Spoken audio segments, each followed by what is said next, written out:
Good afternoon everyone. Hello guys, কি খবর সবার? ভয়েসটা কিন্তু ঠিকই শুনতে পাচ্ছেন। ইয়েস, আমি আজকে এসেছি রনেশ থেকে, আপনাদের আপু এশা আপু। আজকে হচ্ছে 5ই সেপ্টেম্বর। ওকে, আজকে হচ্ছে 5ই সেপ্টেম্বর শনিবার। আজকে ব্লগিং করছি আমি আপনাদের সাথে। প্রতিদিনই রোহান আসে আপনাদের সাথে। সো ওয়ার্কিং ডেতে যেহেতু বিজি থাকা হয় আর উইকেন্ডেতে কোনো না কোনো অকেশন পড়েই যায়, সো ডিসিশন নিলাম আজকে যেহেতু আমাদের তেমন কোনো কাজ নেই, সো আজকে আপনাদের সাথে ব্লগিংয়ে থাকবো আমি। সো স্কুটার কিন্তু চালানোই হয়, কিন্তু সব সময় হয়তো আমি রোহানের পিছে থাকি। রোহান কিন্তু আজকে আছে আমাদের সাথে, কিন্তু ও আজকে পিছনে বসেছে আর ও আমাকে বারবার আজকে ইনস্ট্রাকশন দিচ্ছে, এসা এদিক, এসা ওদিক। কিরে, গাড়িটা এমন করছে কেন রোহান? সো ওকে আজকে পিছে নিয়ে চালাচ্ছি ওর ইনস্ট্রাকশনে, আর বকায় আমি শেষ। যাই হোক, আমরা আজকে এসেছি 300 ফিটে। সো আজকে ভাবলাম আপনাদের সাথে একটু গল্প করি, যেহেতু আজকে একটু ফ্রি টাইম পেয়েছি। সো আজকে তেমন কোনো কাজ নেই। সো আগেই বলুন কেমন আছেন সবাই? কেমন আছেন সবাই অবশ্যই জানাবেন। আর হচ্ছে আজকে তো এই যে আপনাদের সাথে ঘুরবো। পিছনে গাড়ি আছে, যেতে দাও।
আসলে নতুন করে ইন্ট্রো দেওয়ার কিছু নেই, আমি চলে আসছি, এসা এখনও চালাচ্ছেই। প্রবলেম হয়ে গেছে হচ্ছে ওর মাথায় যে হেলমেটটা ছিল, অর্থাৎ আমার হেলমেটটা ছিল, বেসিক্যালি আমার হেলমেটটা ওর জন্য অনেক বড় সাইজ হয়ে যায়। দ্যাটস ওয়াই ওর দেখতে সমস্যা হচ্ছিল, তাই হেলমেট আবার এক্সচেঞ্জ করে নিয়ে নিছি। চালানোর সময় একটা কমফোর্টেবিলিটির একটা বিষয় থাকে, তা তো আছেই। তো এসা বিবি স্কুটার চালাচ্ছে, দেখছেন আপনারা।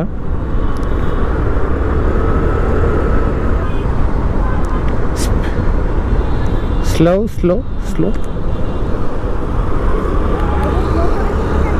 দেখছো? ও তো বামে ইন্ডিকেটর দিয়ে রাখছিল যে ও বামে যাবে, তুমি স্লো করো না কেন? তুমি স্লো না করে তুমি কি করলো, ওর ভেতরে দিয়ে দিছো। সো এগুলা করলে কিন্তু এখানে accident. So you have to be very careful. দাও টান দাও, এখন তো খালি একটা লাইন ধরে যাওয়ার চেষ্টা করো সবসময়। এই ডানে বামে এগুলা করবো না।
আসলে বাইক চালাতেই যাচ্ছিলাম কথা বলতে, কিন্তু রোহানের হেলমেটটা একটু বড় হয়ে গেছে। আমার মাথাটা আসলে একটু বেশি ছোট। সবাই বলে আমার মাথা আসলে কত জানেন? আমি অবশ্য ফিতা দিয়ে মেপেছি, বিয়ের পরে রোহান মেপেছে 21.5 ইঞ্চি মাথা। তো এই কারণে রোহানের হেলমেটটা পরে আমার সামনে চলে আসতেছিল, তো এই কারণে আর কথা বলতে পারি নাই। তাই এখন কথা বলে নিচ্ছি। প্রায় আসলে স্কুটার চালানো হয়, তো মোটর বাইক চালানো হয়, কিন্তু ব্লগিংয়ে আসলে আসা হয় না, সময়ে সব কিছু মিলিয়ে হয় না। তো আজকে আসলে এত সুন্দর একটা সময় পেয়েছি, আর আজকের ওয়েদারটাও সুন্দর, আর পিছনে এরকম হ্যান্ডসাম পিলিয়ন থাকলে তো আর কথাই নেই। সো খুব মজা লেগেছে আজকে ঘুরতে। তো আরেকটা কথা আমি একটু বলতে চাই, সেটা হচ্ছে অনেক মেয়েরাই কিন্তু এখন স্কুটার চালাচ্ছে, মোটর বাইক চালাচ্ছে। মেয়েরা কিন্তু এখন রাস্তায় প্রায় দেখা যায়, আগে অনেক রেয়ার ছিল। এটা যদি আমি 1-2 বছর আগের কথা বলি, তাহলেও কিন্তু এটা খুব রেয়ার ছিল।